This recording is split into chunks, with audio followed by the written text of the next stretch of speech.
before you move toward the details. We're going to be doing some amazing things together over these months that we'll spend in conversation about how to maximize your life. But today I want to think with you about the good news that surrounds our common faith. You know, it's funny, the world around us thinks that Christians are bad news purveyors, that we're just down on things. Well, that would be a surprise to the Lord Jesus, because He came to bring good news. And you know, the truth is, today, we're surrounded by people who are pursuing the American dream. Could I be so bold as to say that the American dream wasn't crafted in heaven? The American dream, as we live it today, presumes that life will have three parts. That the first 25 or so years we're living to get ready for life, and it's all about preparation and spending a little time in consumption, but the classroom work is important to get ready for the next season. In the middle of life, most people plan to spend 30 or 40 years pursuing their career, but their daily pursuits break into two categories.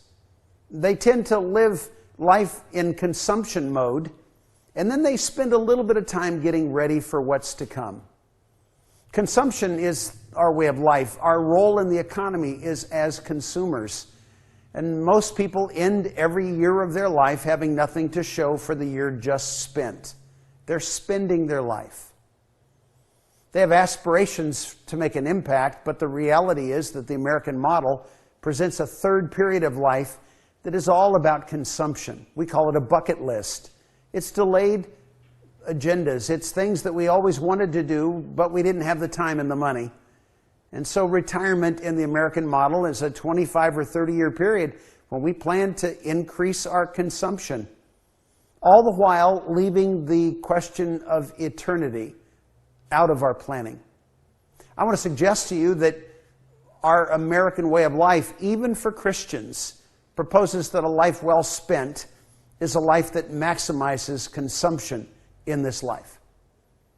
I want to think with you in these times together about a kingdom dream that is much grander, much greater, and much more meaningful than the American dream. It's a dream that embraces our life's prime objective. It's what Jesus said He had in mind when He was finishing 3 years with the men that He mentored. He said it this way, it's in John 15:16. You didn't choose me, but I chose you and appointed you so that you could go and bear fruit that would last, and so that whatever you ask in my name, the Father will give you. You see, He planned that we would have fruit, results, and impact measured in the lives of people that would last forever. Because of that, I want to challenge you to think about a life not well spent, but a life well invested. That in the middle of life, and that's where we are, but in the middle of our lives, we would reorient toward a different approach. An approach that says less consumption, more preparation and saving for the season to come, and an increased level of involvement in things that will last forever.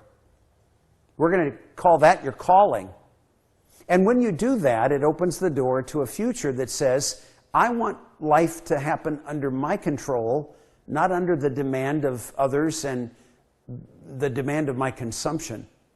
I want to get, as soon as possible, the freedom to make as much investment in things that will last forever as is possible.